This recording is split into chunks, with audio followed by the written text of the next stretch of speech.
Tapos yung iba nilipat ko dito para mas maganda ang kanyang tubo.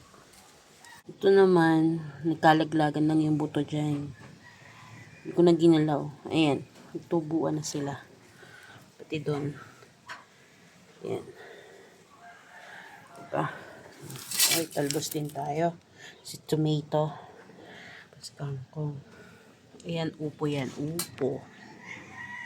May sigarilyas na tayo dito. Yung sigarilyas, magalan namin tanim to. Pero patuloy pa rin siyang tumutubo at bumubunga, I mean.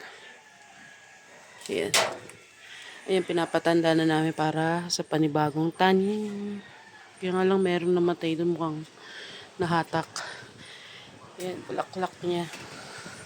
Siyempre, may mga sili rin tayong tanim. Ayan, pinipeste nga yan. Ayun. Sili. Sili. Ito, bell ata. Ito, hindi ko alam kung ano yung naitanim ko dyan. Tapos, siling green. So, mga gabi rin tayo. Ayan. Gabi, ito kinain na ng mabait na caterpillar. Mukhang nagsawa na, nilayasan na siya. Ayun. Ayan, more talbos. Ayan. Diba? Huwag natin sayangin yung space. Taniman natin ng gulay.